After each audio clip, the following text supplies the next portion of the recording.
guy with the thinning hair, making things on YouTube from his chair, sitting at his workbench, grin so white, he might be there naked, close your eyes. Buckman's Model Mania with plastic. I'm just glad you guys can't see me when that plays, because I'm sitting here grooving. I really, really liked that song. I'm glad Todd put it together.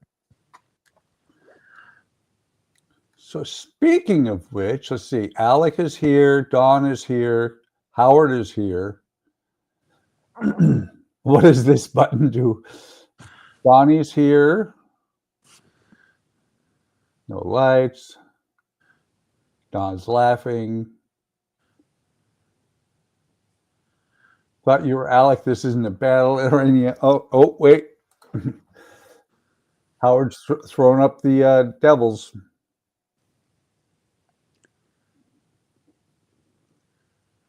Let's see. They're just fighting over the numbers.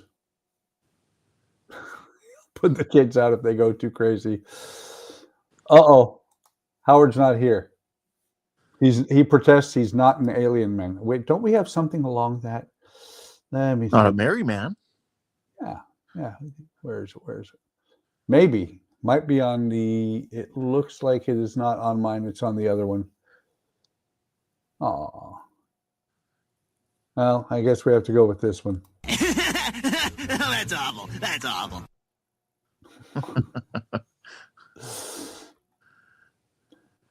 Yeah, I was noticing as I was looking through here, I'm missing a couple of them, but you know, that's okay. But we do have this one just for Alec. I'm not saying it's space aliens, right? But it goes without saying it's fucking space aliens. That's my favorite one. Yes. Hey, Stephen. Yes, and Ken is in the background. I'm trying to figure out, Alex is asking, is Howard embracing his inner deed? What is an inner deed? Any idea? I have no idea. Although saying I'll ken him, does that mean you're going to send him a Grissom or what? Maybe. I don't think you, actually, I don't, you were around when there was two Kens and we, yeah, we were having a good time with that. Oh, wow. I just looked over Viper or K2, the mountain. Yeah. He just posted that Space Force. Oh, let's see. What are you hiding, Ken, in the background? What are you hiding, Ken, in the background? And no, Howard says, no, oops, ban him. And making Dexter's like, okay. So let's pretend, Alec, that everybody here is at least 10 years older than you and probably didn't watch Dexter. Dexter's the serial killer? I'm thinking Dexter's Laboratory. Oh, okay. And he's begging for mercy again. So let's get back down to business, what we're all here for, which is to watch me screw up on a Lego kit. Or not Lego kit, as the case may be. And I already had the bag cut open. Ain't that cool? Do you want to kind of lift it up a little bit, like angle it, so we can quickly show everybody what the side view of it is? Or I can do better than that. Oh, there we go. Look at that. That's a much better view to see what it's looking like. So, and you can see the shop that is destroyed right now and torn apart. Here, there's a better look. Over there, all the shelves are gone. And everything from the display room is out in the garage right now. But then we have the dining hall. And can't forget the snakes. The snakes. And actually, this is the lock from the movie that he opened to get down in there where the snakes are. And then just overall looking really good. And if I remember, Donnie thought we were here for food. Sorry, Donnie. If I remember, I will shine lights through the stained glass. Cool. And tonight Whoa, there will be a close-up of Buck's face. I have three camera settings set up. It was supposed to go to 1. I hit 3 instead, which is the face cam. But you notice the face cam has the desk cam in the upper right-hand corner. There we go. Tonight there are 20 questions again. Very cool. Hey, Trent. Hey, Trent. How's it going?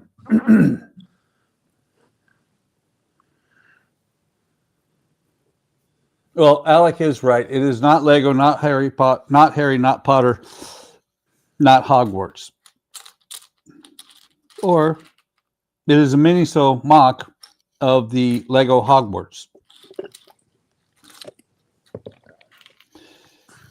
Where is it? There it is. Don says, I'm blind. I can't unsee that. No, you can't. How do you gouge out your mind's eye? Yes. And I have to say, you know, I have to be very Canadian and say, sorry, not sorry.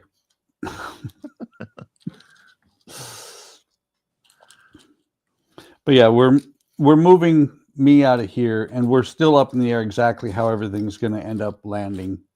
I'm moving up right now to the front room where the display room was. Jordan was kind of wants to get this room, but he forgets he used to have his computer in here. This room gets very cold in the winter and very hot in the summer. So this is probably going to end up being the display room. But if he does decide to move down here, then that means I get his room and I will be upstairs instead. And if he does move down there, oh, hey, you got dashed. Oh. No, you know what? You know what that means. Dash.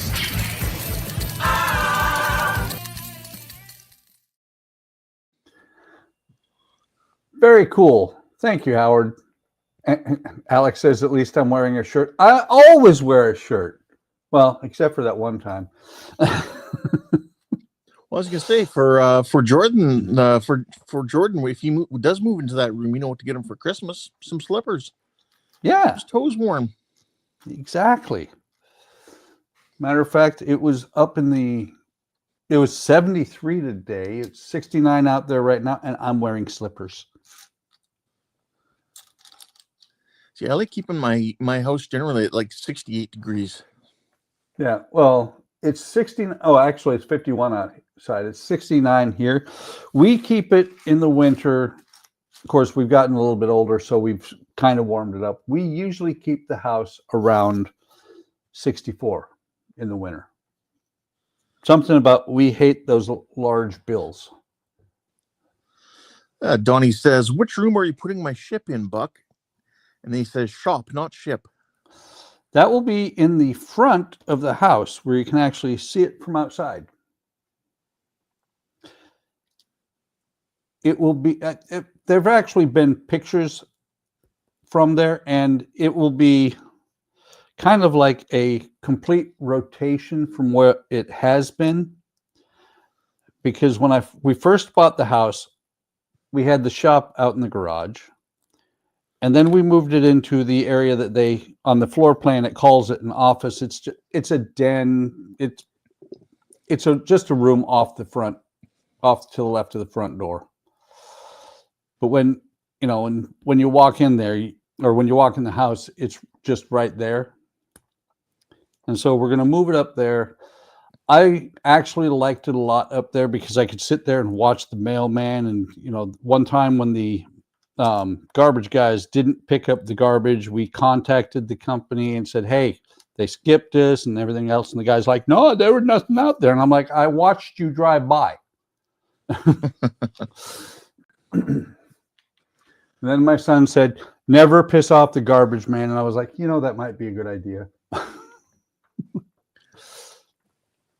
And Donnie's question was where his shop is going.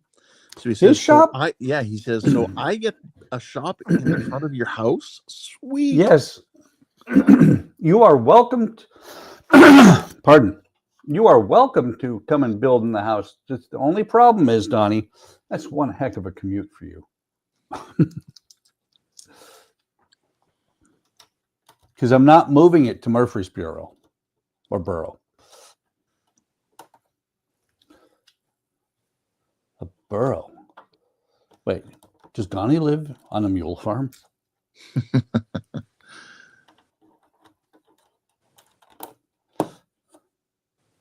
So is that kind of just the roof line now you're doing? Yes. The towers are gonna start. And it was funny actually, because when I looked at the book, I was like, okay, this is the stage I'm on, or bag I'm on, which is bag 14. When I brought stuff over, I grabbed the box, which I thought was the right box, and I'm like, wait a minute. First bag in here is 18. What's going on? Then I realized I had the wrong box. Ship the shop out to ship where Amish does pit. Ow! A hurt Sweet Caroline. Bum, bum, bum. Okay, I can do that.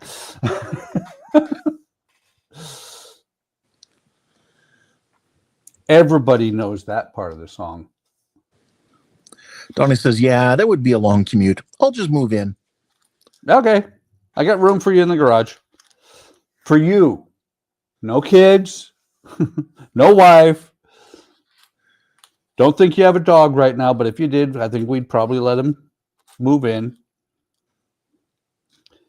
Speaking of which, Andrea was looking at the site, the Humane Society site, and she was looking at a dog that looks like it could be Marley's brother or son. More likely son. And I'm like, are you getting another dog? And she's like, nope. Which in Andrea's speak is, that's a definite maybe. There we go. Well, when we were in California, I went to work one day and we had 3 dogs. I got home and we had 4.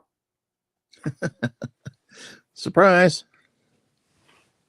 Your house would fit in in front of his house. Yeah, actually, it'd probably have to go in the backyard. To which he says, you're not wrong, Howard.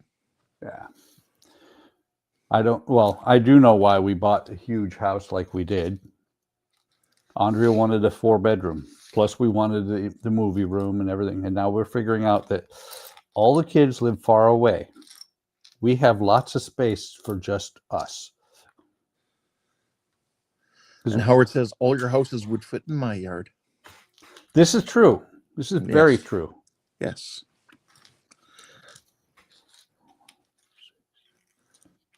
Yay, I found them all. Yay. I'm looking for my mouse. It's over here. And that's something I'm also doing in the new shop. The mouse will be under the table. I have a shelf for the keyboard and the mouse already. Yeah, see, that's why for my setup I have a trackball mouse. I have a trackball upstairs. I just haven't brought it down here. To be honest, I prefer the trackball. Yeah, you don't have to move it around or anything. You just move your thumb or whatever. There's where I'm going. I'm like, why is this not lining up? It's because the picture shows 2, but it's actually 3. I'm looking at the inside here where you only see 2, where on the side you actually see that it's 3. Actually, that was. All right, ladies and gentlemen, are you guys ready for some trivia? I am. All right. So tonight's 4 categories. We have 4 categories with 5 topics each, or sorry, 5 questions each.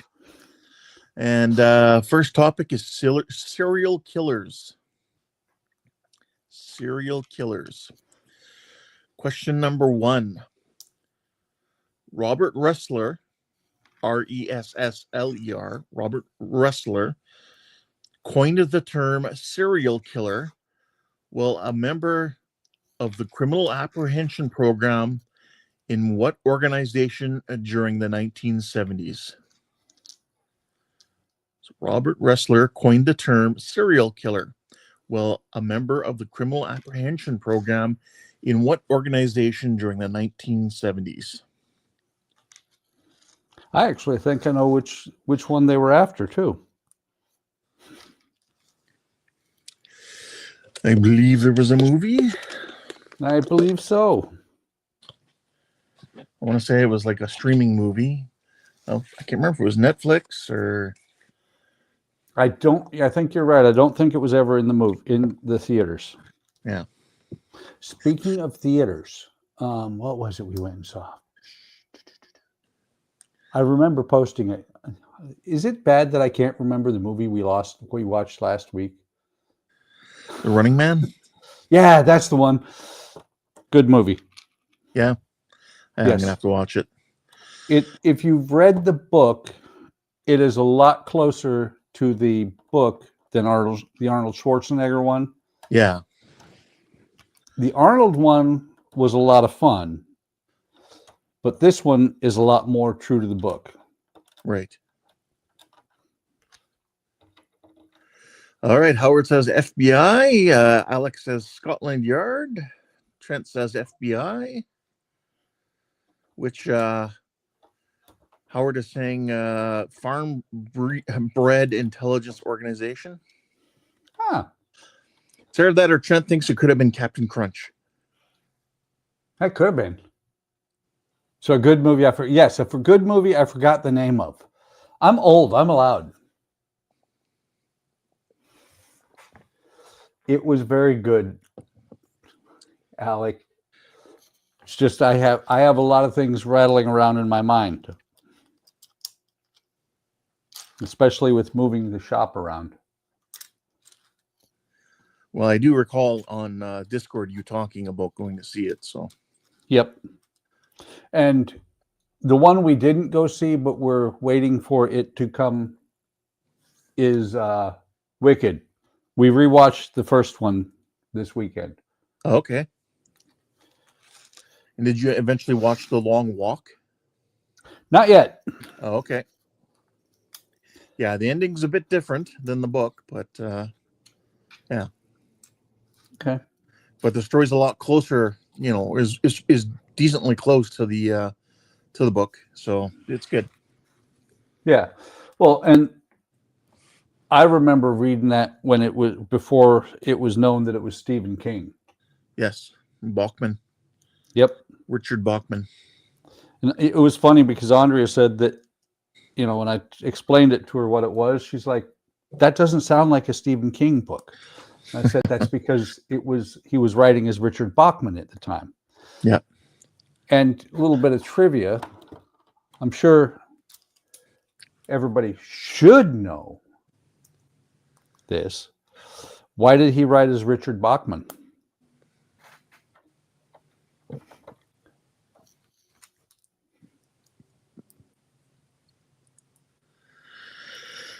See what people say. Me, no. If I had to guess, I'd say just because it's he was writing in different genres. No. Okay. As long as I remember where I left my pants, where my wife in the bed is, and where to pee, hopefully in a white toilet. No, we have a black toilet. But the reason he wrote as Richard Bachman was because at that point in his career, he had regained the notoriety that anything he touched turned to gold. Okay. I like Trent's answer because you wanted to be a dick. No, but that is good. But no, anything he touched, anything he wrote, sold instantly just because of his name. Yeah, and here. he had been a starving author at one point. And so what he actually did was he went back and released books that he had written before he got popular. Right. And Donnie's absolutely right. He didn't want to be known because of his other works as king. He wanted to see if his books would succeed without his name. Right. And see, I remember reading a bunch of the Buckman. I think it was like the Buckman book or something like that. It was a compilation of a bunch of his Buckman writings, and that had come out after it was known that, you know, Yep. Richard Buckman was Stephen King. I remember reading that. And it was, what was it? Thinner, The Long Walk, Rage. No, Thinner was its own book. Let's see. Running Man, The Long Walk, Rage, and one other was in that. I've been a Stephen King fan ever since I read read Christine while working in a gas station on mid-shift. And Howard says, Donnie finished my sentence. Yes, because Howard did start saying it. Yep. Yeah. So going back to your trivia question, I'm going to throw out my answer as LAPD in regards to the Zodiac killer. Good guess. The answer, however, is the FBI. But was it on over Zodiac? No, it was. Oh, I'm trying to remember the name of the movie. Oh, yeah. I'm blanking on the name of the movie. I remember seeing it. See, just like me, blanking. It's age. Yeah. I think the movie came out like between 2018 to 2020. I think somewhere in there is my assumption. I'm trying to remember what it was, though. But that guy ended up starting like the profiling, the whole profiling system for the FBI and everything, too.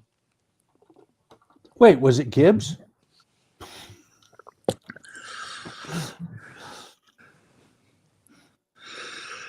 Alex said, I would have thought it had been Scotland Yard because of Jack the Ripper. Yeah, no. Yeah, but they didn't come up with a name for someone who killed a lot of people like that. They'd never used the term serial killer before. Yeah. All right, question number 2.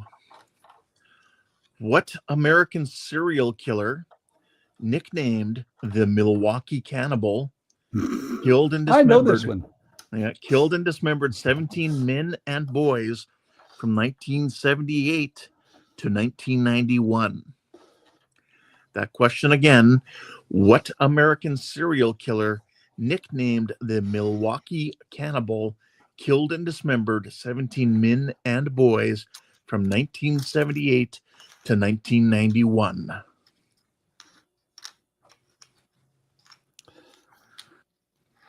And it was a Netflix movie recently. Don says Calmer.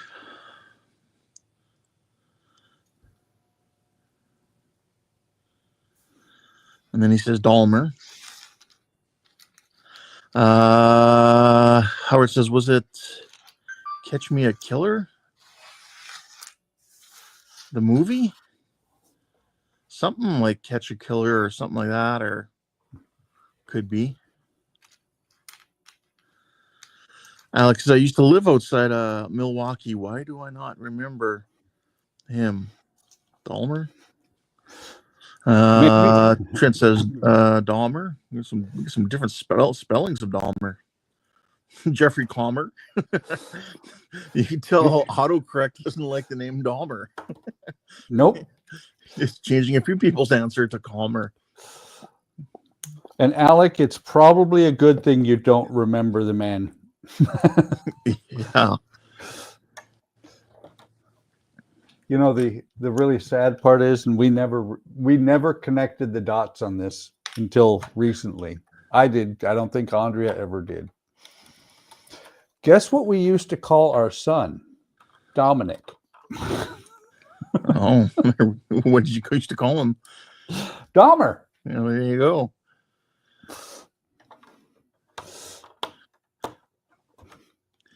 All right, Buck, what's your answer? Dahmer. Yep. And Dahmer is spelled Dahmer. And Jeffrey, Dahmer. and they had a Netflix movie on him. Actually, I think it was a miniseries on him, and that guy was creepy as hell. Yeah, so it's Jeffrey Dahmer, not Dahmer. There's no L in it. I would probably pronounce it with an L too had I had to say the answer before I looked it up. Oh, damn. I got a short shot. Oh. Come on, focus. Where is it? There it is. A short shot. But that's okay because it's on the roof. That's just worn out tiles. And the roof is on fire? Yes.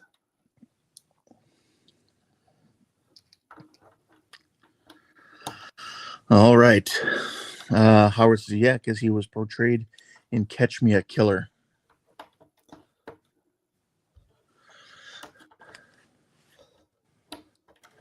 I'm just going to look.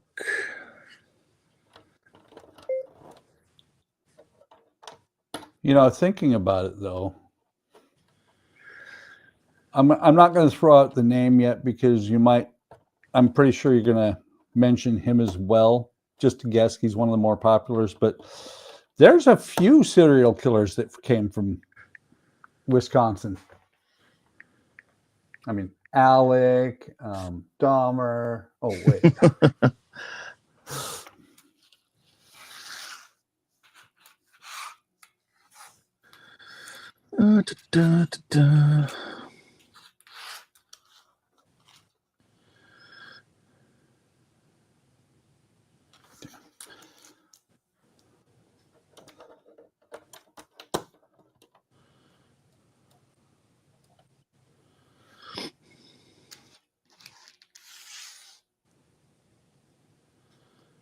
Trying to beat his phone. Just get a sledgehammer.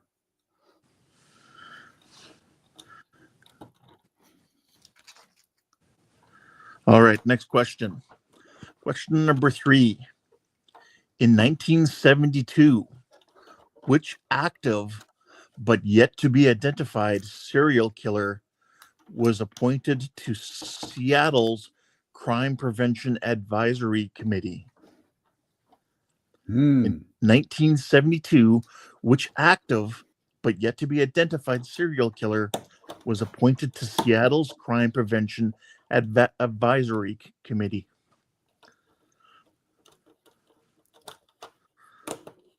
So that's kind of funny. You're the serial killer, and you're put on the committee to advise the city what to do about the serial killer. For some reason, we have one guy saying, just let him go. I don't understand. Hide in plain sight. Let's see here. Don says Ted Bundy.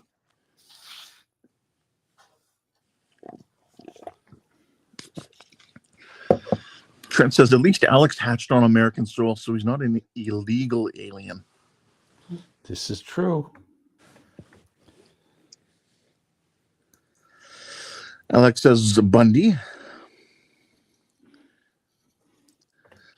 So I don't know which Bundy he's talking. Maybe Al Bundy? Probably. Yeah.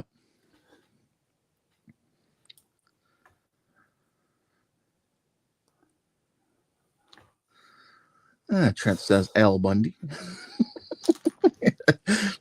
You know, it's kind of funny that they never changed. They stayed with that name. Because you remember the TV show, The Greatest American Hero? Yep.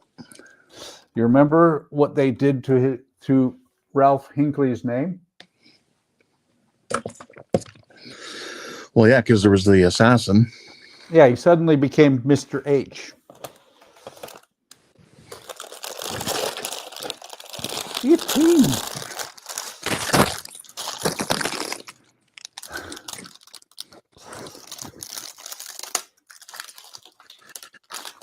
And we got so Alex saying Ted. Don now comes back to Seth MacFarlane.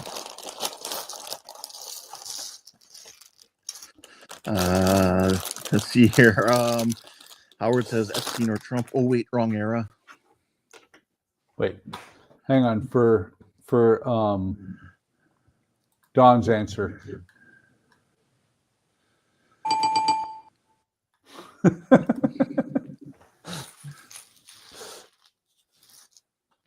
Maybe it was Alec Bunt, or And what's your guess? Bundy sounds right. Yep, the answer is Ted Bundy.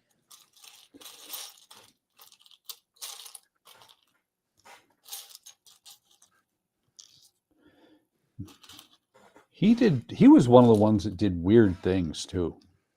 Yeah. Not as bad as some. Yeah. Howard says, damn, it's this phone. The phone has been taken over by Al Bundy. Making rude comments about larger women trying to buy shoes. Oh.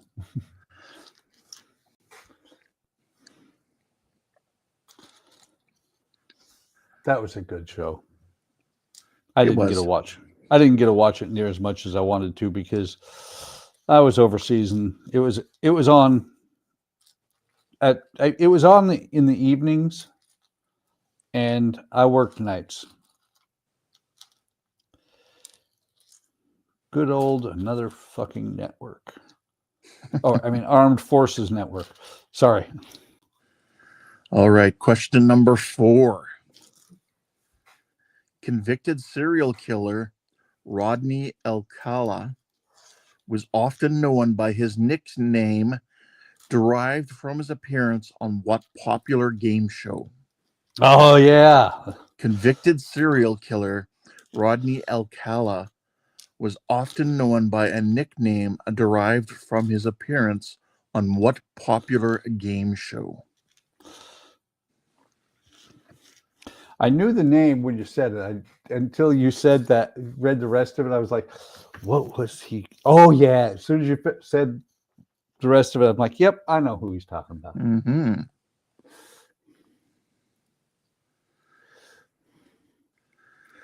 Don says The Dating Game. Wait, I thought it was Price is Right. I thought it was Bob Barker. I mean, Bob Barker did beat up Happy Gilmore. Well, Happy did have it coming. There is that. Donnie says Dating Game.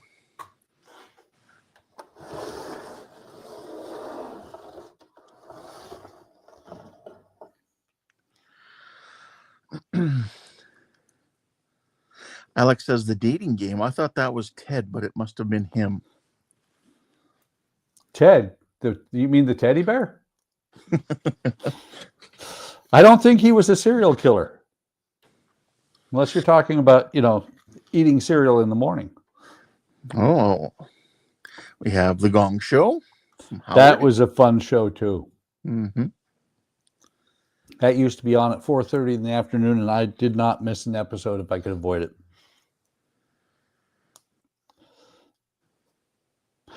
Although, I think there was a serial killer on there as well.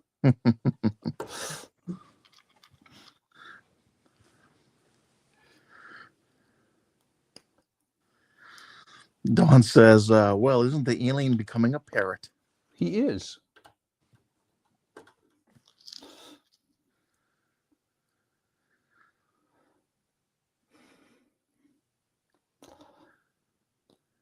Did anybody else notice that I'm sitting in Deadpool's lap? Yes, and he's winking about it. I know. It makes him happy.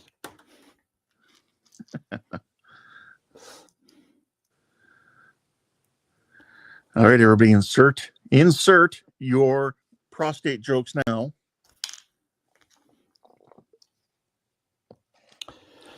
Yeah, especially considering that I had certain surgery because I couldn't sit for a while. The one time that I was supposed to go with Andrea to Universal Studios, yeah, I wasn't making a 6-hour drive in the car. I was not going to be able to sit that long.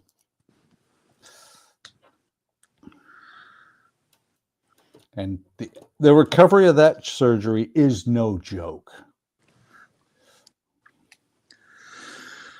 Let's see here. Howard says, OMG, they've been Bob Barker and Price is Right with AI on people winning prizes. Yeah, I've seen a lot of AI Price is Right with Bob Barker stuff going on. Just those little shorts. Let's see here. Don says, been hanging with Corey. And Chuck Berry was a spy. Well, actually, it wasn't Chuck Berry. It was Chuck Barris. Okay.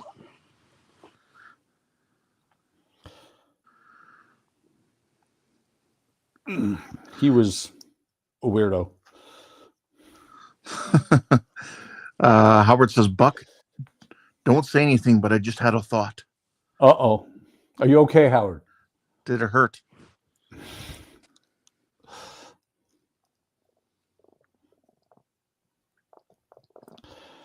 Come on. Oh, there. See, that's some of them don't stick. Some of them are a royal pain in the behind to put together.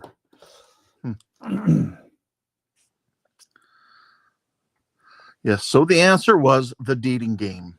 Yep. The dating game killer. Okay. Question number 5, the final serial killer question. Barney. That's my answer. Okay. Next category. No. All right. This question number 5. Which serial killer claimed 11 female victims between 1962 and 1964 before he was eventually identified as Albert DeSalvo? Which serial killer claimed 11 female victims between 1962 and 1964 before he was eventually identified as Albert DeSalvo? So I need the name he was known by.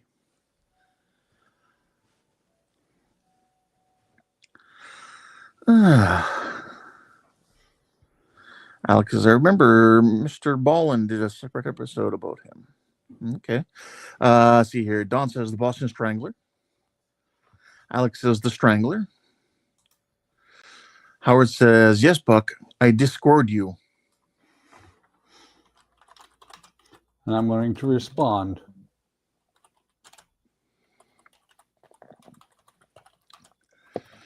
Donnie says Boston Strangler. Somehow that sounds right. I say Boston Cream because that's a good type of donut. That is a good donut. Oh, Trent says, night, everyone. I'm super sore tonight. Good night, Trent.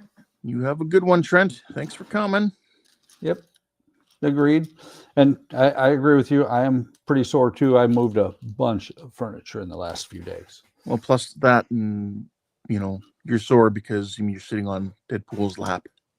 Yeah, there is that. And he's winking. Yeah. Donnie says, Don sure seems to know a lot about serial killers. You know what? I am going to take a picture of me sitting on this chair and send it to Ryan Reynolds.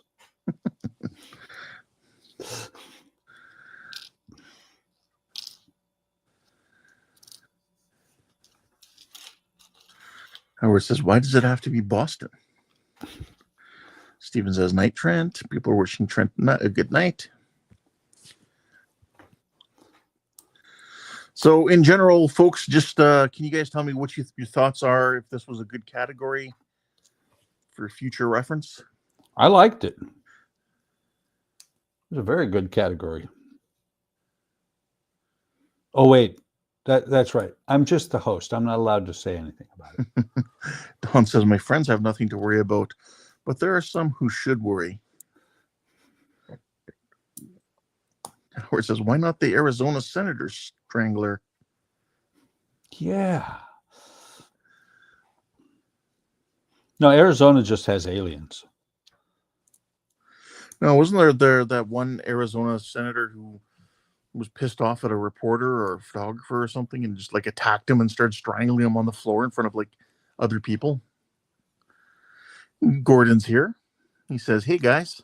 Hey, Gordon, welcome. I didn't see that, but I do know politics in Arizona can get really odd, especially after the Phoenix lights. The governor kind of got in trouble a little bit with the media because he went out there and had one of his staffers dressed in a costume looking kind of like Alec. Okay. So the answer was yes, the Boston Strangler. I don't know why. That was the last question on this one, right? Yes. Okay. For some reason, I half expected to be one about the clown, John Wayne Gacy. Yep. I passed on some of those ones, but I figure if I do serial killers again as a topic, you know, he'll probably be one of them. Yep. Well, and Gacy, if I remember right, was from Wisconsin. Something wrong with the people that come from Wisconsin, Alec.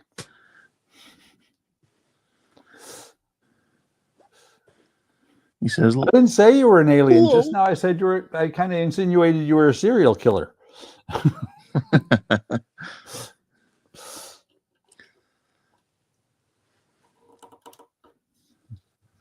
all right. Next category. This is a category we've done before, but some fresh questions in that one. This one is at the arcade. So again, at the arcade.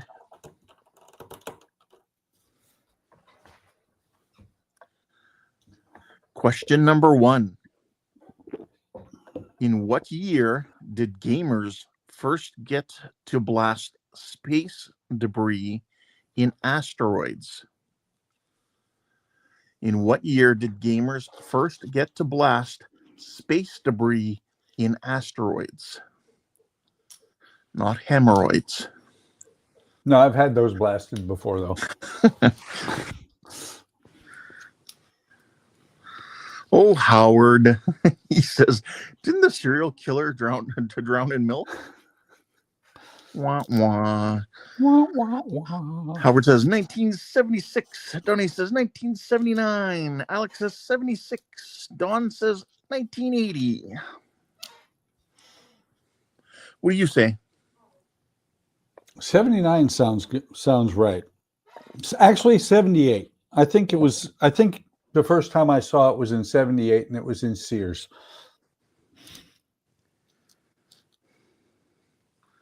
Don says, look at Parrot go. I know. Howard said 76. It's got to be 76.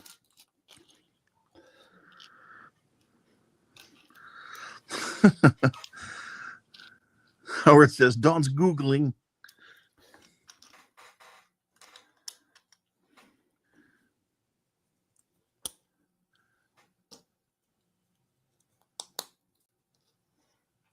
I'm thinking it was 78 the first time I saw it. All right.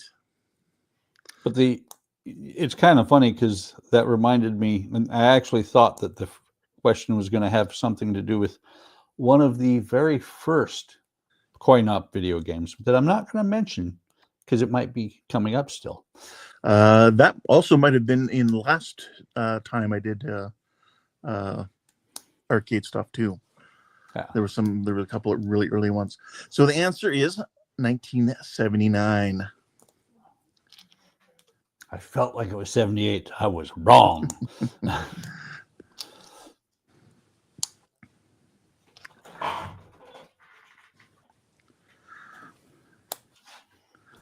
Don says, that's funny. I usually answer first.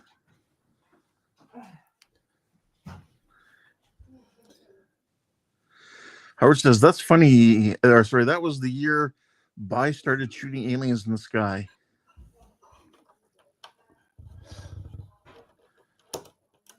Alex says, squawk. Alec want a cracker. Alec want a cracker. Well, the fun thing about asteroids, you know, because if I remember right, the original game came from Nintendo.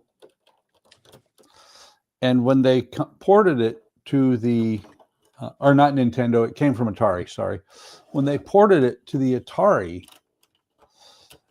they didn't do as good a job as they could have, because you could sit, if you got it, sat in the right, exact right spot and shot exactly the right way, you could sit right in the middle of the screen and just take out the asteroids and never get hit. The only thing that would get you would be the alien when it came by.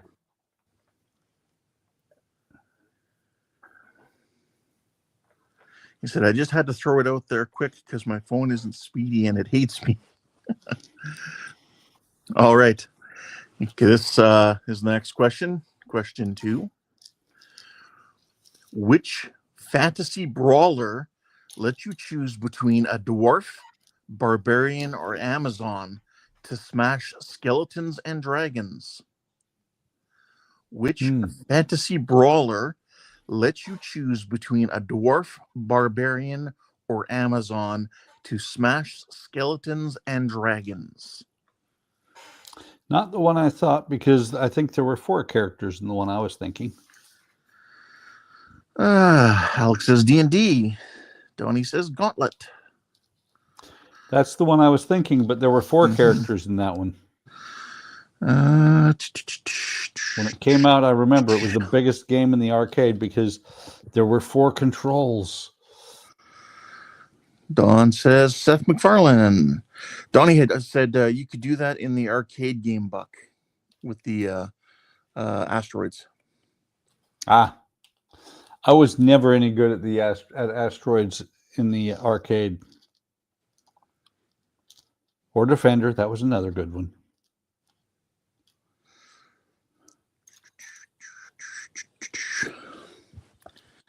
Did you use your guess Gauntlet then? Yep.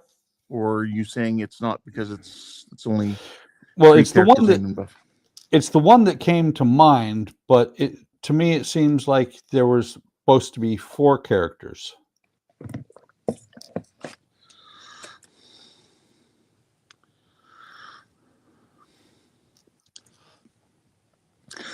Alex says, I roll a nat 20 on I roll for Don's predictable answer. Actually, you don't roll. The DM rolls. Hang on.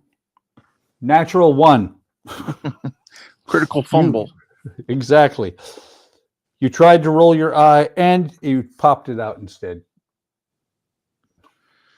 That's painful, man. You got to be careful. Although I think he meant roll on his die, not eye. But you know, I know that. I know he meant he was rolling his die, but you know, or his die. But gotta have fun. So what are those, like little torches or something, or you put? I think they're supposed to be lights. Okay. They're very reminiscent of the lights on the Sydney Lighthouse. I will have to redo that one. There goes Ian Frank Jr., Bob, Poltergeist Con, Fuse, Bob, Robot, need answer now, nagging no one to work, repeating parrots, Speedy, make a mistake, need more parts, kid, STFU. Yeah, about that. Something like that. Okay, so I'm going to give the answer now. We'll see who now remembers. So again, the question was, which fantasy brawler lets you choose between dwarf, barbarian, or Amazon to slash skeletons and dragons? And the answer is Golden Axe. I never heard of that one. You've never heard of Golden Axe? Okay. Or Golden Axe. Okay, I thought you said Goldenak. No, Golden Axe. Golden Axe. Okay, that one I've heard of. Yeah. Matter of fact, that one became a... it was ported to home video. Yeah. And then there was Golden Axe 2. Yeah. Yeah, Donnie remembers that game. It makes sense now that I gave the answer, Donnie. Yeah, because Gauntlet didn't have a dwarf. They had an elf. Ooh.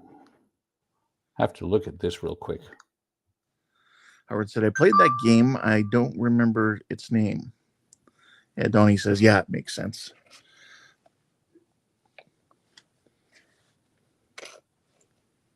Okay. Still not low enough. Commando's Origins is on sale on Steam. Oh, okay. But I'm a cheap bastard. It's still $39. I try not to spend over 30. Okay, question number 3 in At the Arcade. Which bubble-blowing arcade game starred 2 tiny dinosaurs with a big mission and even bigger cuteness? Which bubble-blowing arcade game starred 2 tiny dinos with a big mission and even bigger cuteness?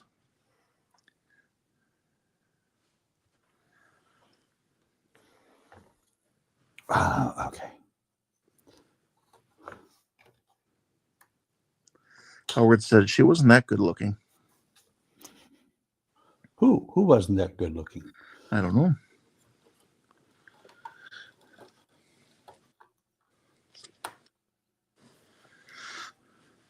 Donnie says Bubble Bobble. That makes sense. I forgot that was an arcade game at one point.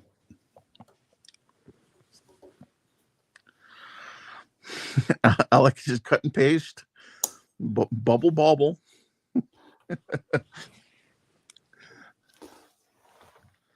Bubble bubble.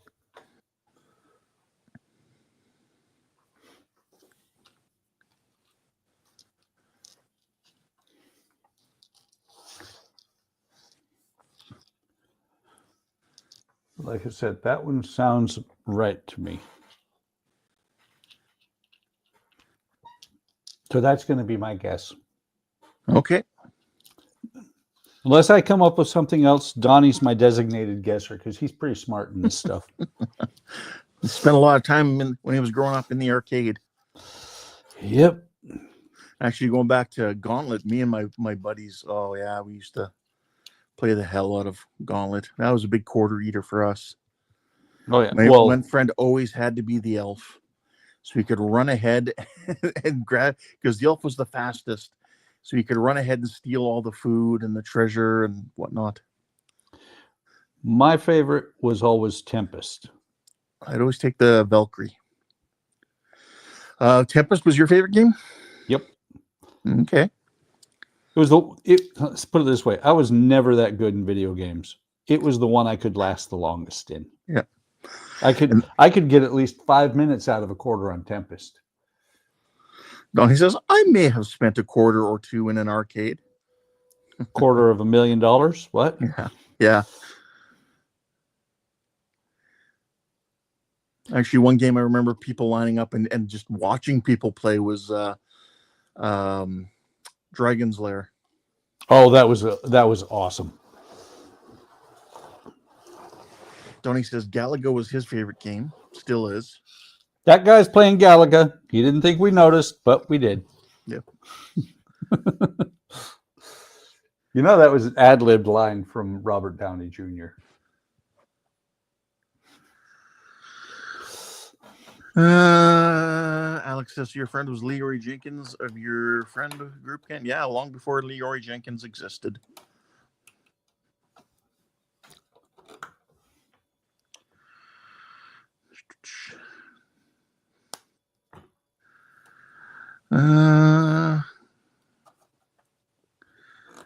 Howard says, wasn't their name Bub and Bob, those dragons? You mean the dinos? Okay, the answer is Bubble Bobble.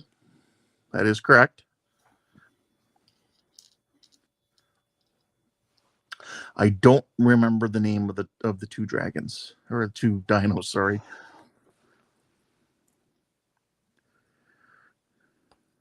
I don't think it really mattered at the time. You were busy feeding this machine quarters. That's right.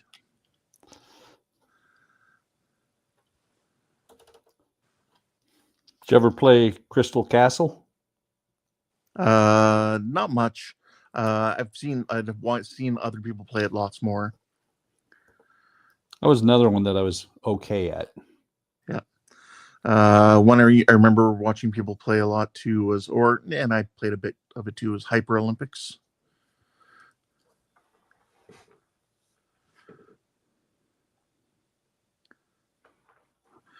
Donnie says, okay, guys, I'm off to bed. Good night, Donnie. Oh, good night, Donnie. Question 4. Which spy game switched up mid-mission? Suddenly you're not in a car, you're in a boat. Which spy game switched it up mid-mission? Suddenly you're not in a car, you're in a boat.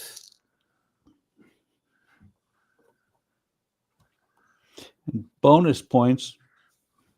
What's the name of the song? Yeah. Don says Spy Hunter. Howard says Spy Hunter. Donnie was stuck around because I started reading it quick enough. He says Spy Hunter. Alex says Spy Hunter? Question mark. Ah! And now he says, now I'm off to bed. Howard said, yes, I played that one a lot. I did too. I love that. Yeah. But like I said, bonus points. What was the theme song? Dun, dun, dun, dun, dun, dun, dun, dun, dun, dun, dun, dun, dun, Dun, dun, dun, dun, dun, dun, down, down, down. It was also a TV show. Mm-hmm.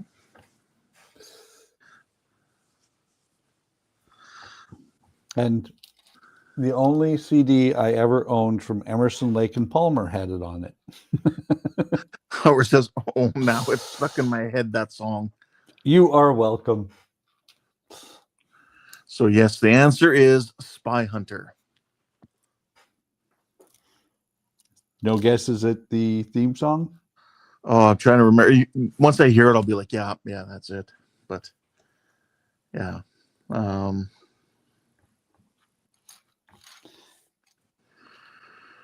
Oh, jeez. It wasn't, I'll give you a hint. It wasn't Griffith. Sorry, what was that? It wasn't Griffin or Griffin.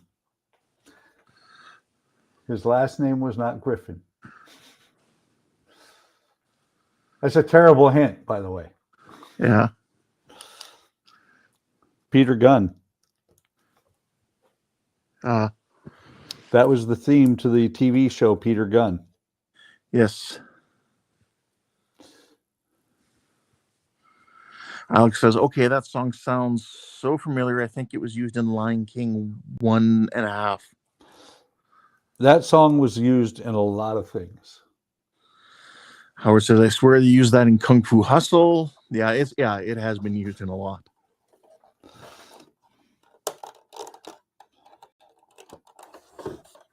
All right, now that we're pretty much at the halfway through your stream here, I'll ask the final question at the arcade. Question number 5. This is a game I remember playing quite a bit. Which martial arts game from 1984 chopped its way into history as the first true fighting game?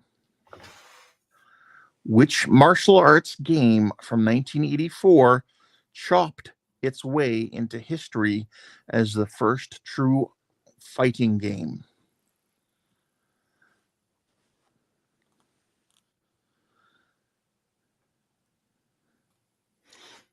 Howard says, okay, now I'm off to see if I can get it on my phone, Spy Hunter.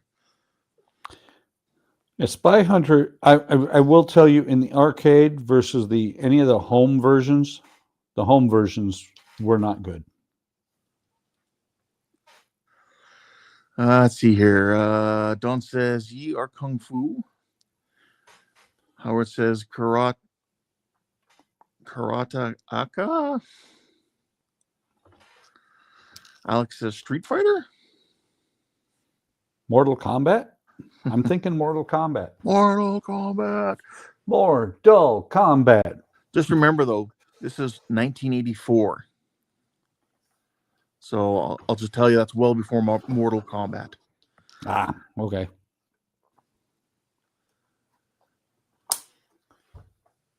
Oh, I see it. It's a very simple game. Yep. I see it in my head because it's You're all fighting black and white. You're fighting your way from left to right. Then you go up one floor and you come back across going right to left. Teenage Mutant Ninja Turtles? No.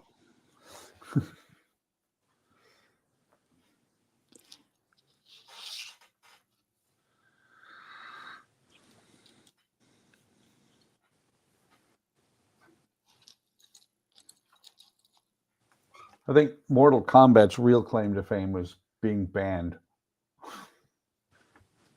because it was too bloody. So the game was called Karate Champ. Yes. I think I've also seen it later titled as Kung Fu. So, Don, you are kind of correct as well.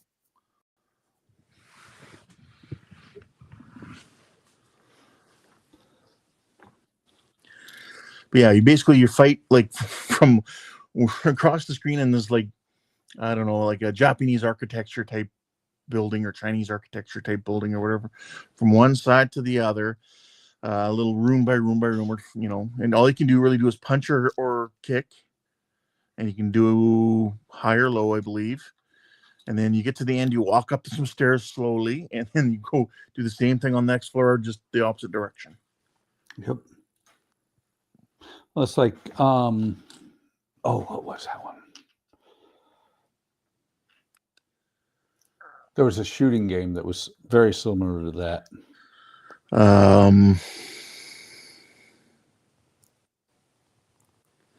Is that the one where you got elevators, though? No, I remember that one too. I can't remember what it was called.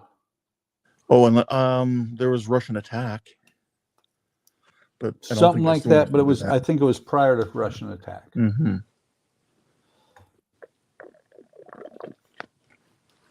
Lithuanian snacks.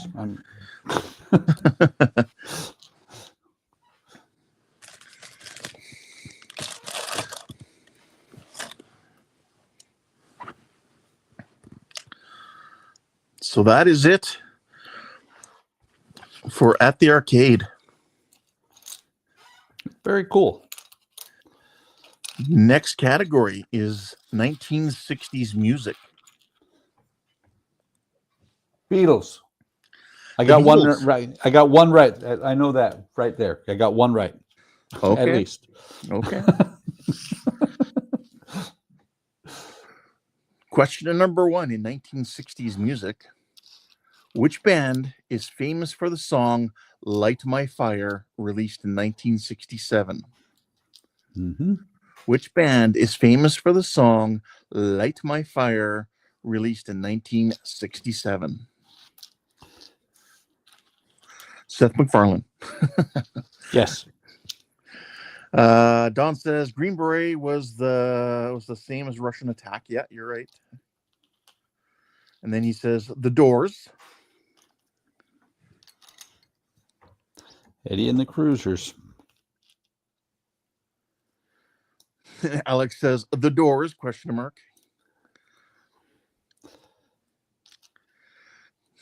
Don says, come on, parrot. No, he said common parrot. But no, have you ever seen the movie Eddie and the Cruisers? I can't recall if I did. I think, yeah, I honestly can't No, remember if I did. the Beaver Brown band played the music for it. And the story of Eddie and the Cruisers was basically the story of the Doors, where they got really popular and, you know, the great music and really popular. And then Eddie, who was the lead singer, disappeared. They don't know if he ever died. Mhm. Kind of like Jim Morrison.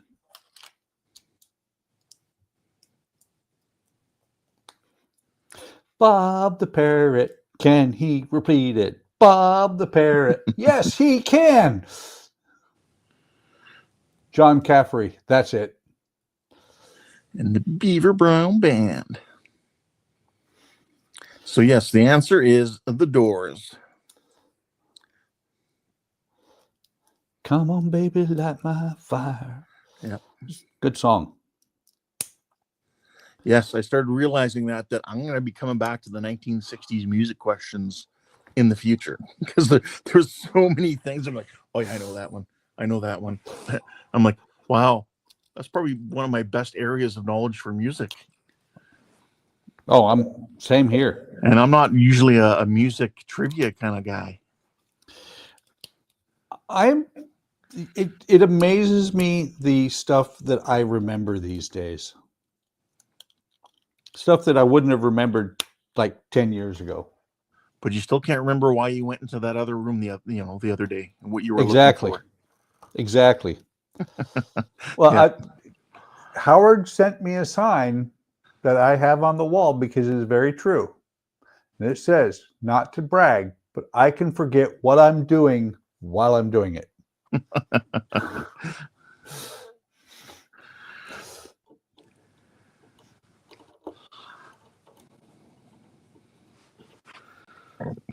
See, too bad Jody's not here, because I figured Mary would get in on these questions. Yep. Okay, question number 2. Which Motown group sang My Girl in 1964? Which Motown group sang My Girl in 1964? The name that popped into my head doesn't work because it's a female group. Aha. Don says, I like Beaver.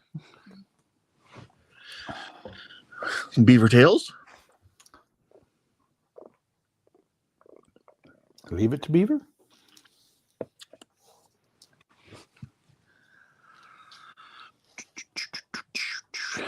By the way, in case anybody thinks I'm being a bad influence, I'm not. I'm drinking root beer. There you go. Hard root beer, but hey. Yeah, root beer. Don says the Four Tops. Hey. Alex says, repeat Don's answer as mine. He typed that and he was waiting to hit enter as soon as Don's answer came up. I know. What Alec doesn't realize is he gets 0 points for mimicking. That's right.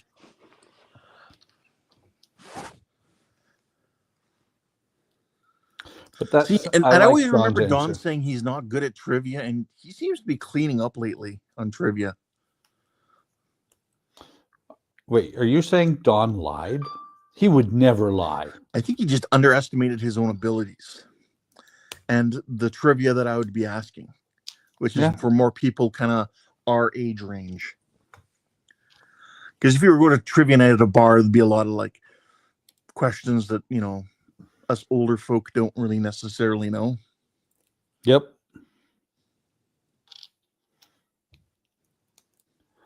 Maybe that's why Alec keeps parroting. That's probably it. So what do you have for an answer? I didn't have one, but I like the Four Tops. The one that the group that popped into my head, and I was like, no, that's a female group. It was the Supremes. Ah, yes. Don says, well, there are some things I don't know. Well, it's true, but I mean, you're still doing really well, like for sure.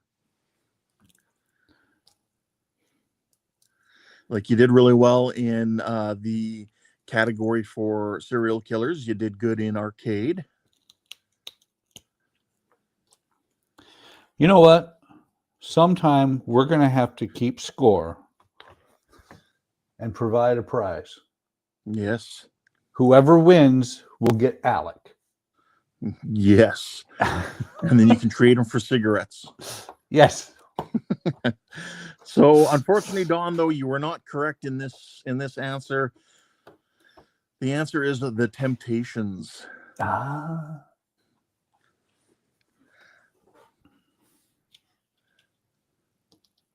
I was counting on you, Don. Oh, he quit. Question number 3. Which British band is known for the song You Really Got Me, released in 1964? Which British band is known for the song You Really Got Me, released in 1964? I should know this. I know the song. Alex says, Don, you tricked me, LOL. Now Don says The Kinks. I don't know why, but I don't think that's it. I don't know who it is, but I don't think it's the Kinks.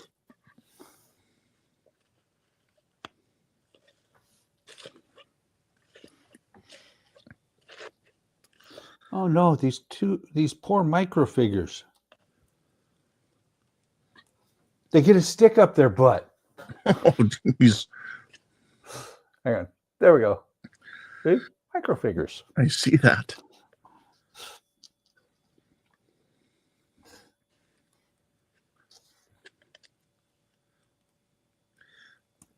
You're gonna have to give us a side view again to see how it's coming along now. Give me a minute. Let me. Whoops! Push that one too far. That guy really got to stick up his butt.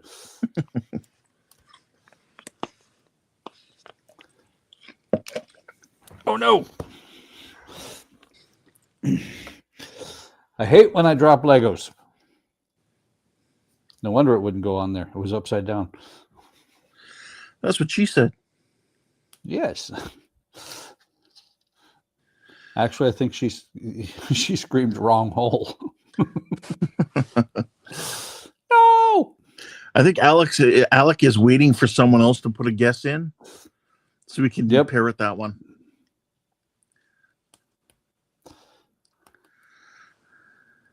To be honest, what popped into my head was also the wrong answer. The Rolling Stones. Ah. Alex says, Buck, stop torturing the minifigs.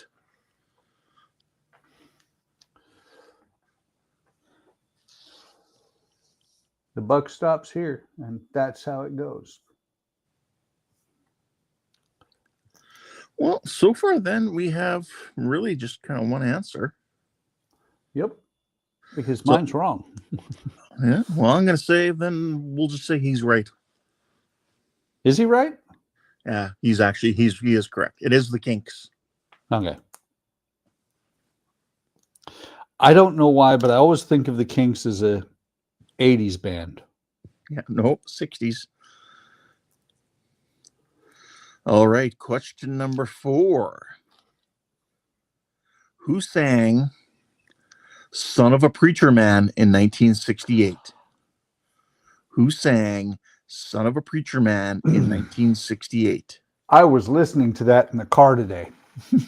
Nice. Alec does not know it.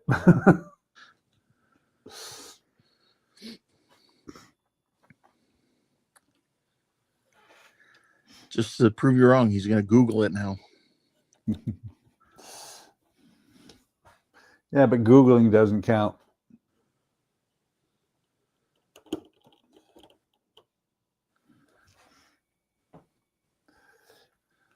Before he Googles and throws an answer up there, I am going to answer with, I believe it was Dusty Springfield.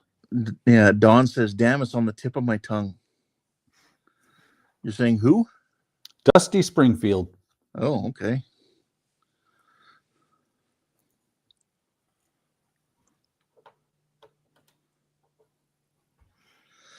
Alex says, lol, ye of little faith.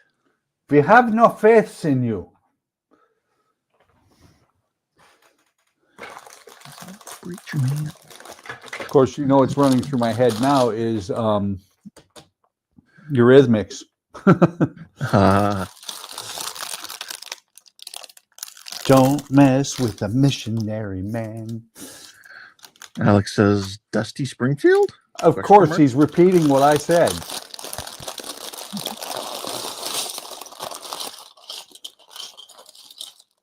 So yes, the answer is Dusty Springfield.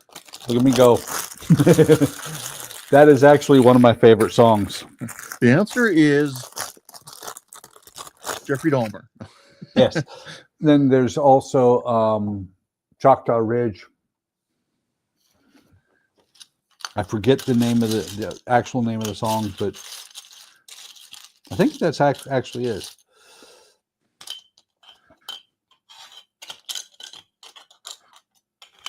I love 60s music. It's great.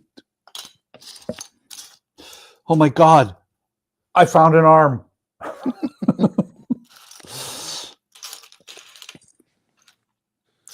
Okay, the frightening part is that's all I... Oh, there's another arm. I see two arms and no guy. Nope, there's a hand. Maybe there's a guy in here. It's just there for random hugs for people. Exactly. I've got hair.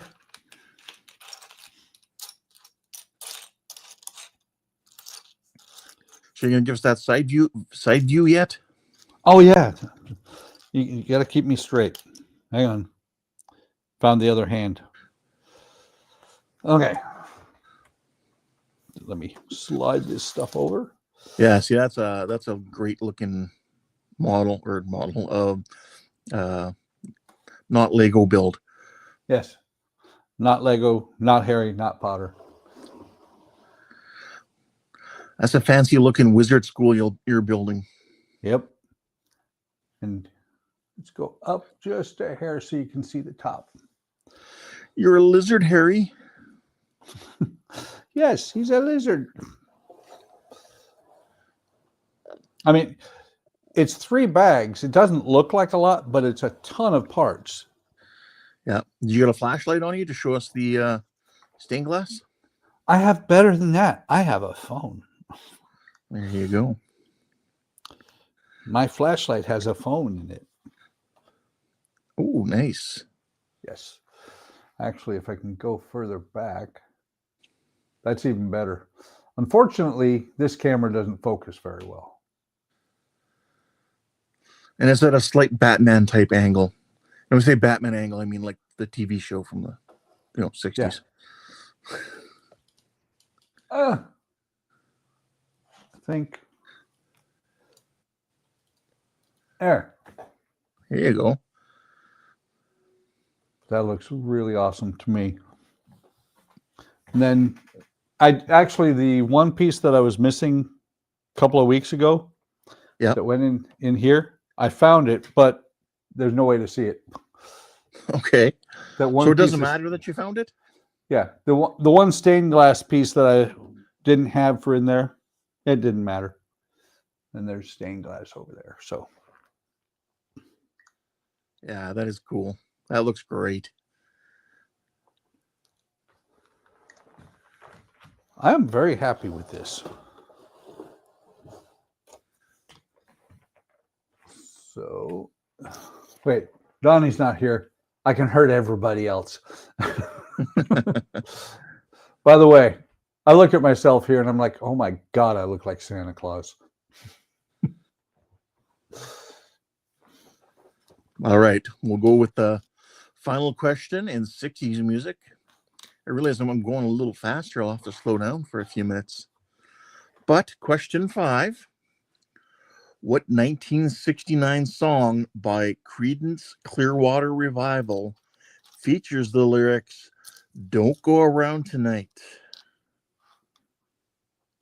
What 1969 song by Creedence Clearwater Revival, CCR, features the lyrics, "Don't Go Around Tonight"? I believe there's a switch in most helicopters for that too, or was during Vietnam. Don says Bad Moon Rising. No. Oh yeah, sorry. Yeah. No, it's Fortunate Son's the one I was thinking. But don't go around tonight. Of course, Alec jumping in there. Bad Moon Rising? Question mark. I loved that part of the Twilight Zone movie. You want to see something really scary? Dan Aykroyd. Yep. Don says Bob strikes again.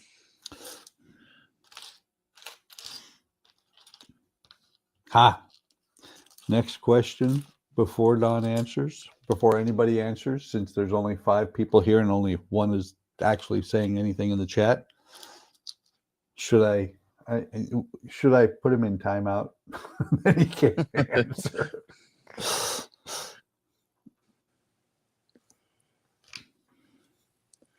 Okay. Oh, Howard must be really looking for that, the Spy Hunter game. He found it probably, and now he's playing it. Yep.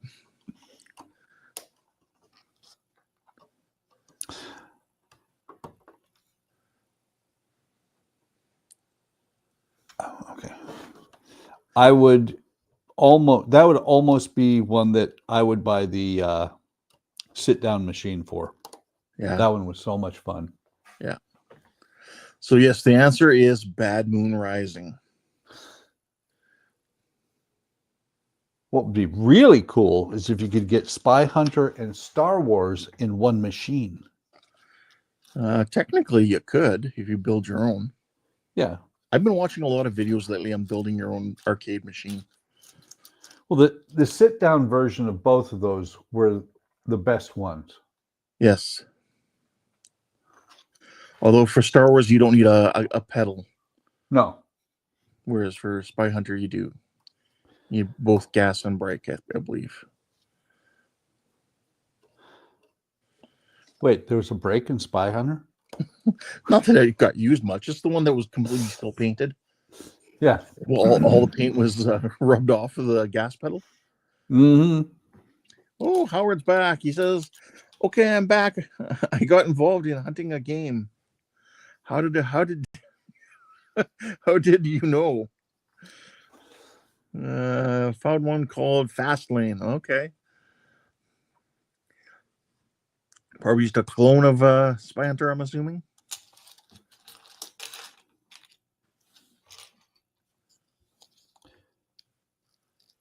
Why do I have a feeling that they screwed this up? I wonder, because a lot of us got those ROM game machines of, what was it, early this year? Yep. Yeah, I wonder if that has Spy Hunter on it. But yeah, it does need it. The games like that do need a steering wheel. Yes. Just a joystick does not do it, the right justice. Well, and it needs a steering wheel, and truthfully, it needs a cabinet that you're sitting down inside of. Yeah. And I always remembered in the middle of the steering wheel, it had the flashing red button when it was time to Kenneth's call the here. truck. Yeah, when the truck was available to call. Hey, Kenneth, welcome. And it says, "Hey, buddy Buckman, I'm sitting here watching my favorite YouTuber person while waiting for the clock to clock out at 10:30 p.m. tonight." Nice. See, That and other games I would like to get, it would be like shooter games. Yeah. See, unlike others, I'll take it when Kenneth says I'm his favorite YouTuber. I'm his favorite YouTuber at this point in time. There you go. Favorite enough that he's watching you. Exactly. Yeah, Howard said, "I wasn't lucky of getting that console." Well, they sell all sorts. The funny thing about, because I mentioned the Star Wars one, I don't know if you noticed it as like I did. In the Star Wars one, as you went down the trench, if you did a spiral pattern down the trench, you were fine. Oh, I honestly don't remember. I just remember that was one of the few games that I figured out the pattern on and was able to fly down and blow up the Death Star, not the Death Star. Kenneth says I'm on bag 5 of my Lego replica of the USC Millennium Falcon.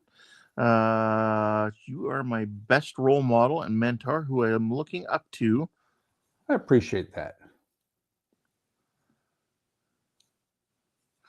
There is a company, Arcade 1-Up, that does sell like 3/4 sized video games. Unfortunately, no sitting ones like Spy Hunter or anything.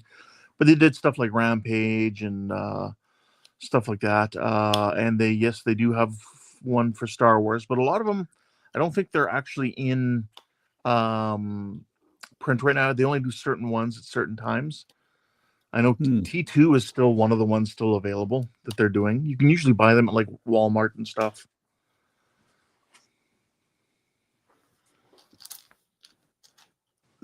Might have to hunt one down.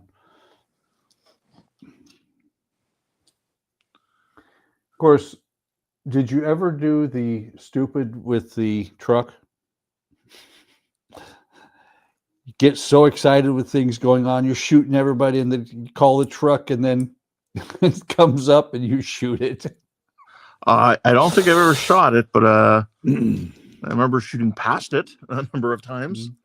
Oh no, I was the little blue car with the spike wheels. I remember many times battling those things and trying to take out the last one before driving into the truck, and I zip across and I take out the truck. I'm like, damn it, that ain't gonna work very well. All right, I'm gonna go on to the final category, which too bad Donnie's not here for. I could have asked this category first, but it's automotive trivia. So stuff Donnie doesn't know anything about cars. Yeah, stuff to do with automotive stuff.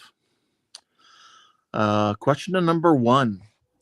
In 1968, Elliot Handler came up with what brand of toy cars as a competition to Matchbox? In 1968, Elliot Handler came up with what brand of toy cars as a competition to Matchbox? Is this where we put Alec in timeout? Don says Hot Wheels. Alec was first to ask Hot Wheels. He said Hot Wheels by himself? Mm-hmm. Oh, wow. That was my answer as well. Yeah.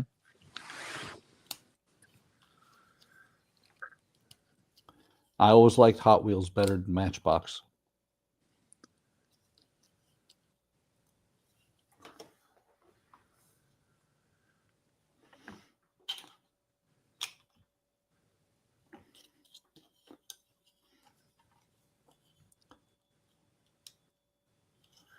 Wait to see if we get any more answers.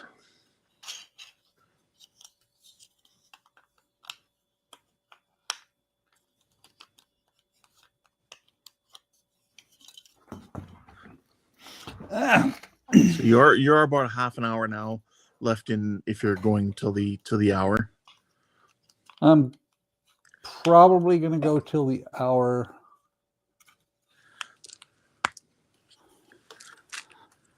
Let me take a look. Alex says, hey, but I won't always pair it. So it depends on how fast I finish this. I might open this bag. Okay.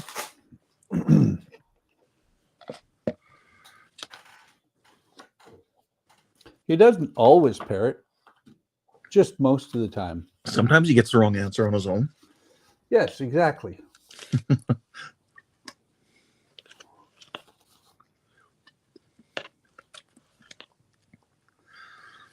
I jest. So yes, the answer was Hot Wheels. Good job, Alec.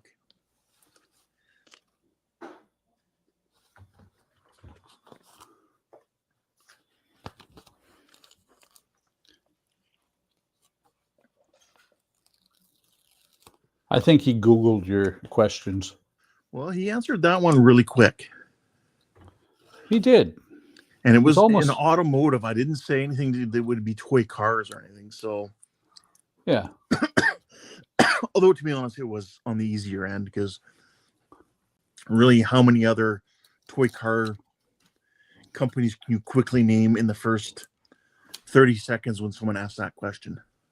Well, to be honest, I was wondering if it was going to, before you finish the answer or finish the question, my thought was going to Tomy. Oh, okay. But when you finished it and said Matchbox, I'm like, yeah, that's Hot Wheels. Yeah. Don says even a blind squirrel finds a nut. Every now and then. Yeah. Alex says, no, I used to play with Hot Wheels, so I assumed. Yeah, and that was a good one, Alec. Good job. And Howard said that he said it from 30 feet away from his phone. I heard it, Howard. I believe you. Okay,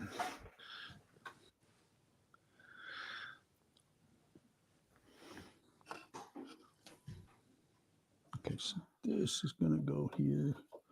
Something like this. I'll be interested to see if though Alec can answer the next one fairly quick or not. I don't think he would be able to. I could be surprised, but I don't think he will. No offense, Alec.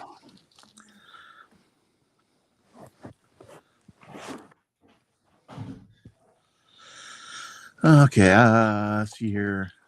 Howard says, I couldn't type it because I had 10 boxes, empty boxes in my hands trying to go out the door. Alex says, none taken. Good man, good man. Let me close the door. The dog just opened it.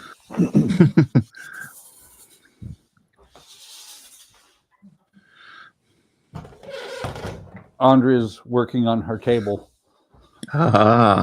She bought a attachment for the electric drill, so now she's trying the electric drill because we're finding the joy of resin. Yes, stinky resin.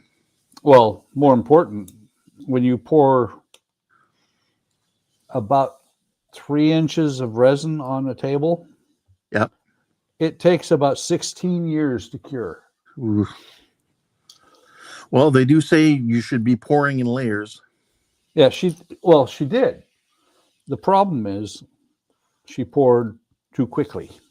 And so it'll get to where it feels dry, and then she'll start sanding on it, and suddenly it'll be wet.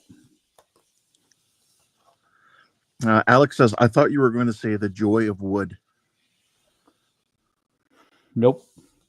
See, Alec, you always think you know what people are thinking, but you never do.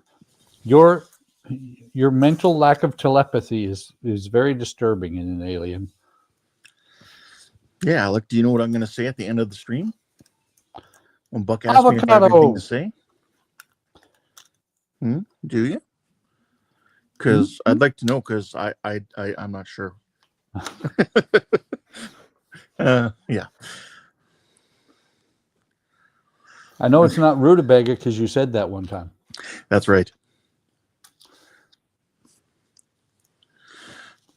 But see, there I knew that knew that Alec was going to say, "I'm not an alien." Yes. All right, back to the automotive trivia questions. Question number 2.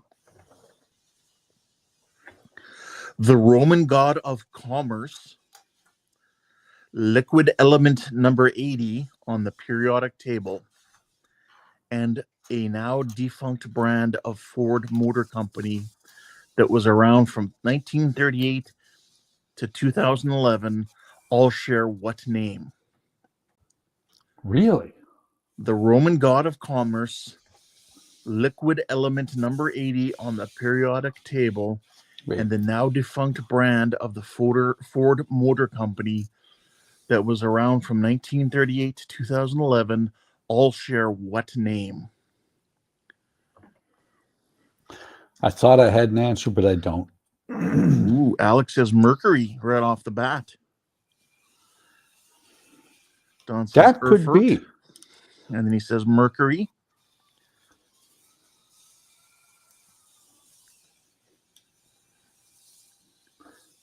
I was thinking the defunct car company, Saturn.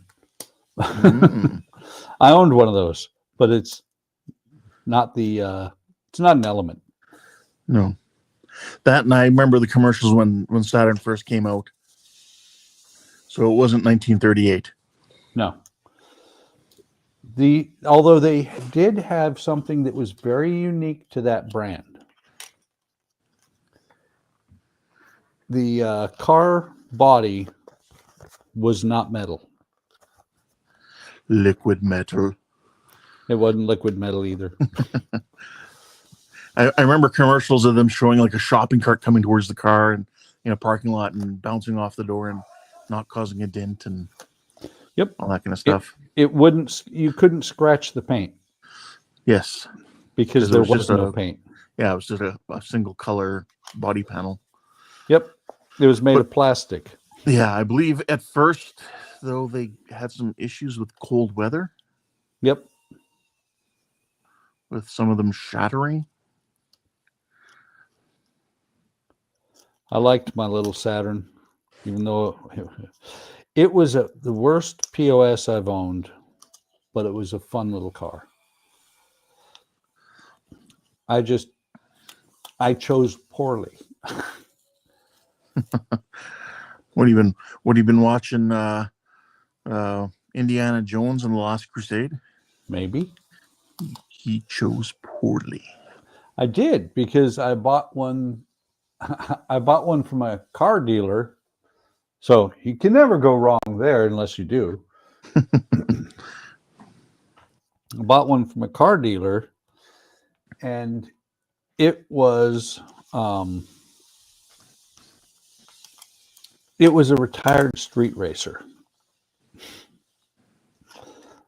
The only reason I figured this out was because they took out, when I had to have the clutch replaced, they took out a racing clutch, and I took the power supply for the lights that used to hang underneath it out of the engine compartment. Alex says there are not many elements that are liquid at room temperature. The only two I can think of that would be liquid at low temperature is that and gallium. So yes, the answer is Mercury. The Mercury Car Company. Makes me think of the movie the Postman with Kevin Costner. The one kid's name was Ford Lincoln Mercury. Yeah. Because he saw it in a sign and he really liked it. All he wanted to do was drive. It was actually that, to be honest, I liked the Postman a lot. The Kevin Costner movies that everybody was like, oh, it's forever long. I enjoy those. Yeah. Dances with Pancakes.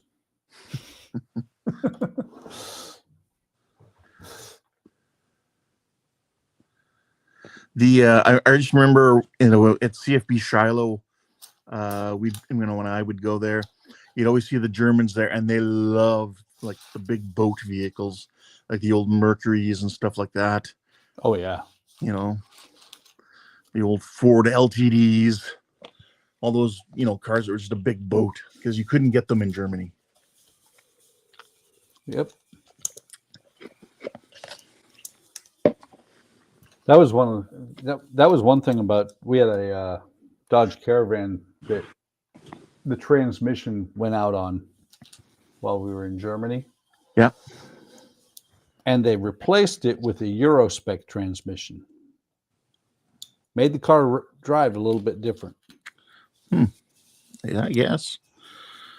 There was a used car dealership just off base at Shiloh, and he would sell you can see on his lot there are a bunch of those old boat type vehicles all the time, and he would be always constantly selling them to the Germans. And then when they got transferred back to Germany and the new group would come in, those Germans would sell the cars back to him. He would fix them up again a little bit, tune them up or whatever, and then he would sell them back to other Germans again. That's just good business. Yeah. So basically, he was just renting them for a long time, really. So he's the guy who did it, invented the lease. I do have to say, though, one of the funniest things I ever had a car dealer do, he knew I was in the military. He knew that I'd been in Phoenix for about a year or so. And we're looking at replacing the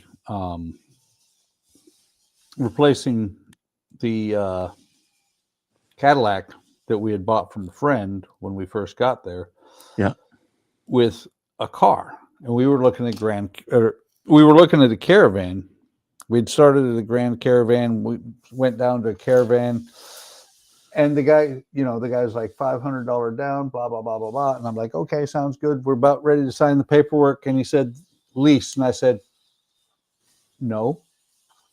What part of me possibly being transferred overseas did you not understand? I'm not leasing a car from you. And then he said the worst thing that you can ever say as a car dealer.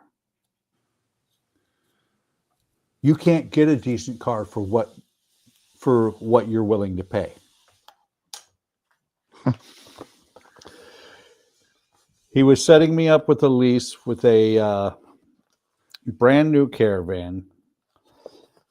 And I went out to Bill Luke Dodge the next day and bought a used Caravan, which we actually did end up taking to Germany, and that was the one that shit the transmission.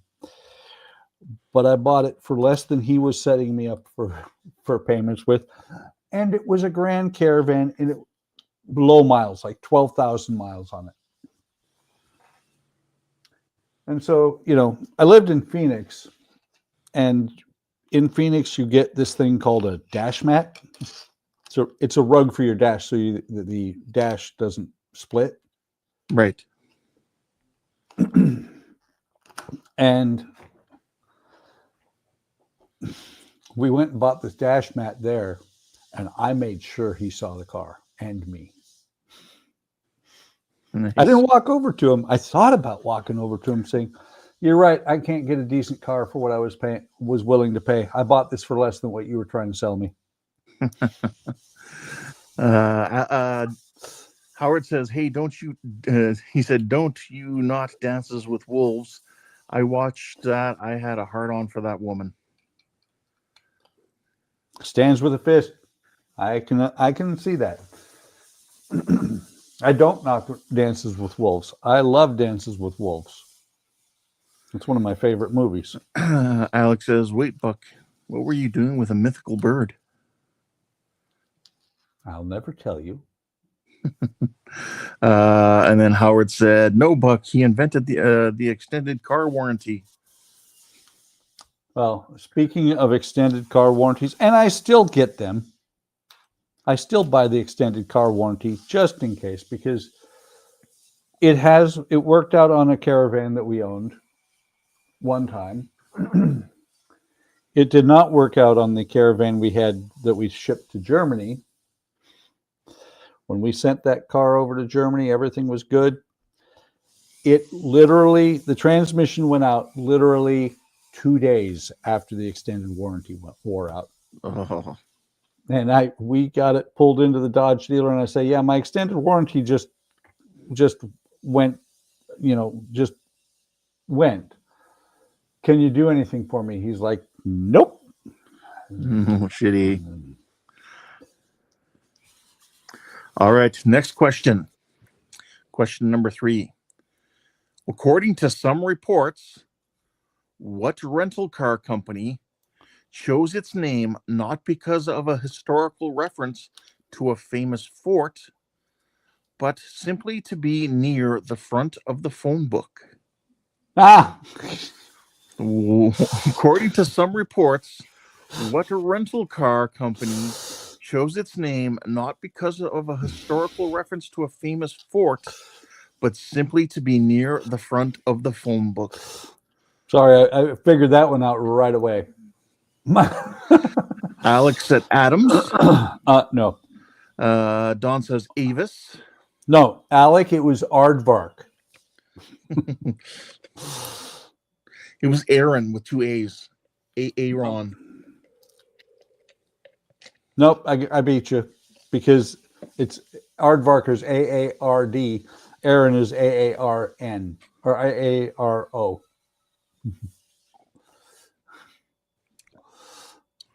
Don Howard says AAA. Don's now changed his answer to Alamo. I'm sorry, I did not mean to laugh like that, but I knew exactly what car company you were talking about. And I think that the juice used to fly through airports for them.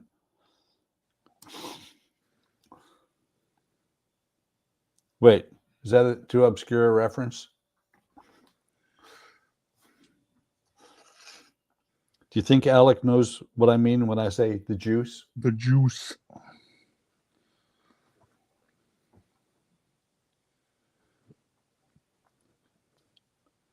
Who was also in the Naked Gun movies. Yes, he was. Played the character Nordberg.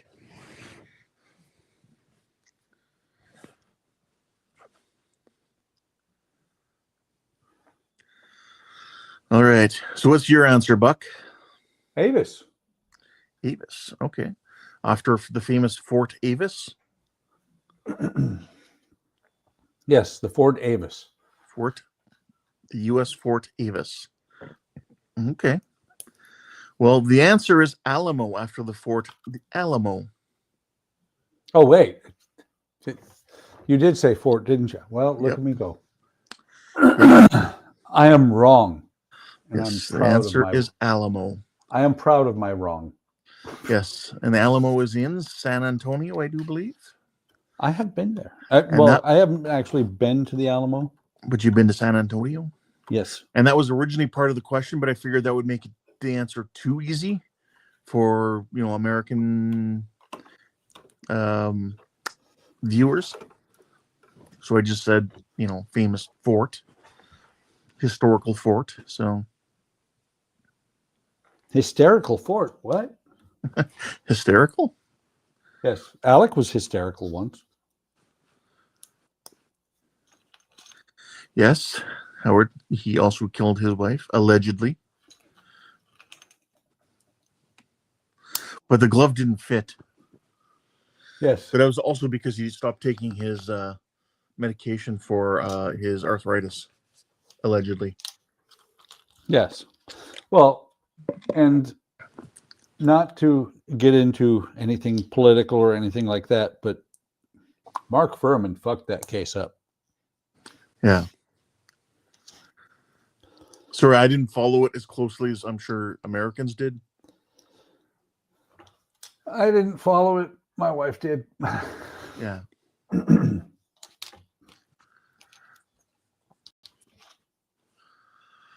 All right. Next question.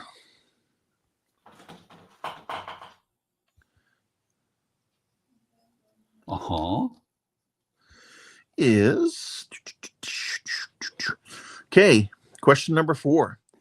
In 1967, so this is the 1967 Indianapolis 500 was paced by a convertible version of which sporty Chevy car that had only just hit the road the year before. The 1967 Indy 500 was paced by a convertible version of what sporty Chevy car that had only hit the road the year before?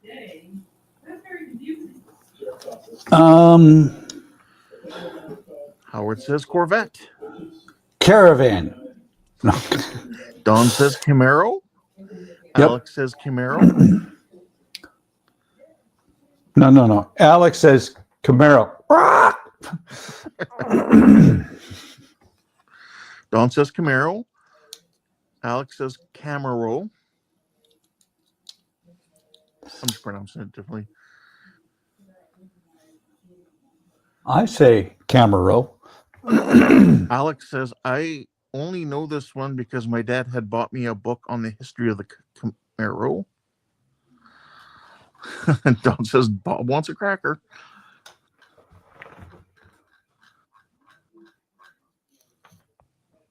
This is odd. So yes, the Okay. answer is the Camaro.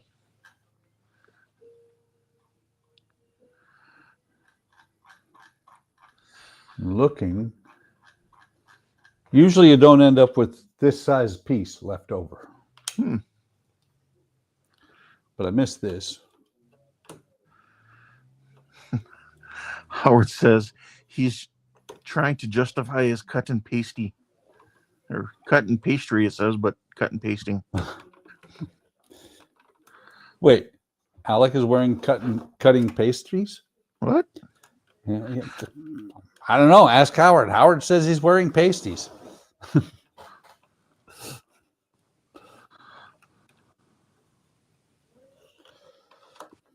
Come on.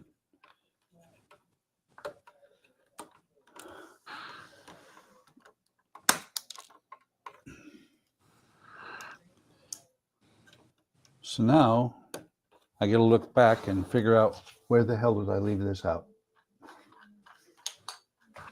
While you're doing that, I'm going to go on to our final question here. So, yeah, the answer was Camaro. Final question with 8 minutes, roughly 8 minutes left in your stream. So, question 5. Nothing to do with soup or Wall Street. What does the S in NASCAR stand for? A word referring to the sports use of production model automobiles. So again, nothing to do with soup or Wall Street. What does the S in NASCAR stand for? A word referring to the sports use of a production model automobiles.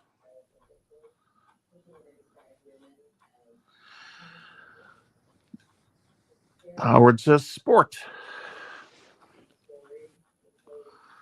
Alex says sport. Or speed, he says. Don says stock. That's what it is. There was a hint in there, kind of.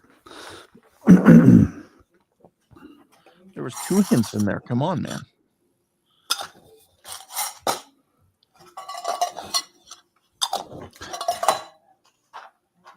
So this is actually a spare, Oh, okay. which is rather odd. So let me see if I can find the guy, because I have his cup, I have his stick. I do not have his body or his legs.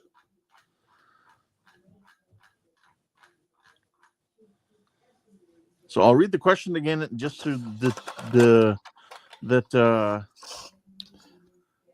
some of you who didn't hear the hint, maybe. Nothing to do with soup or Wall Street. Soup or Wall Street. Nothing to do with them. What does the S in NASCAR stand for? A word referring to the sports use of production model automobiles. Sandwich?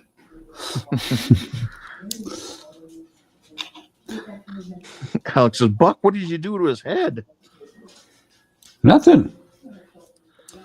And Howard's saying, see, I'm proving Alec is cutting and pastrying again. There we go. Come on.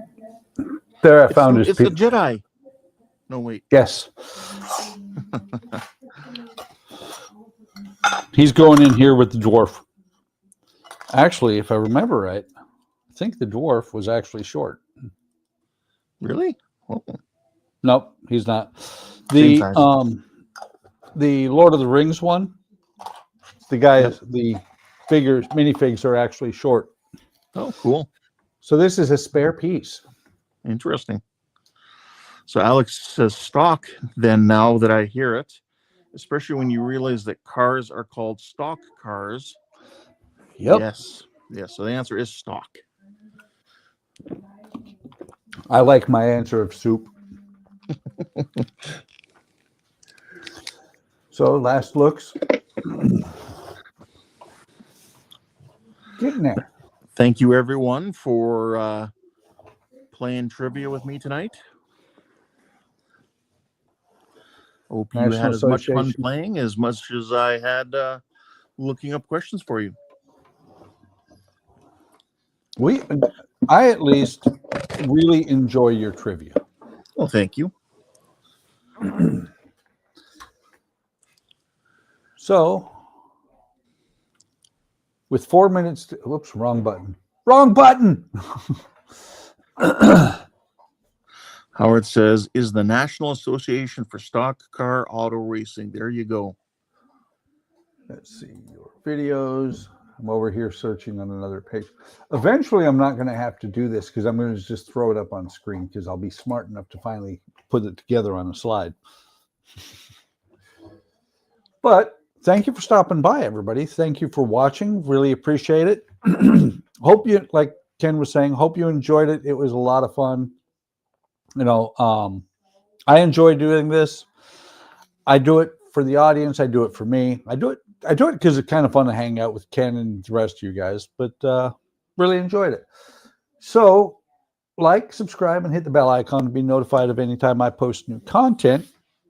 And weekly schedule, we have tomorrow, we'll have the Woody Wednesday, where 5 of us, are working on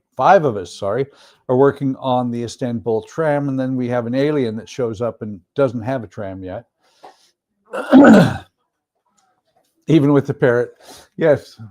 Let's see. Thursday, we've got Jordan on Lighting the Stars. I know he's doing something special. I don't remember what. Friday, we've got the regular group stream with, you know, all of us are able to get in. We post a link in Discord, or we don't post a link in Discord. Never mind. We used to post a link in Discord, but we had bad things happen. Then Saturday, we've got Jody usually streaming before Andrew on Canadian Starships. That would be Trek Mods and Canadian Starships. Sunday, we do another group stream in the afternoon. That one we stream early just so that the folks on the other side of the pond can get in. Then that brings us around to Monday with Don working on his Orville. I didn't pause this time. Yay! Which rolls us all the way around back to Tuesday with Bricks and Sprues and sorry. And Keith working on his Jack Sparrow, and me working on the Not Hogwarts.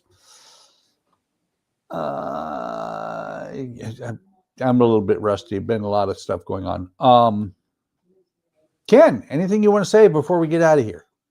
Lindeberger cheese. Hey, that's a good one.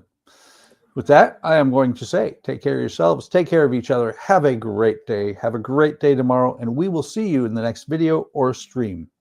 See ya!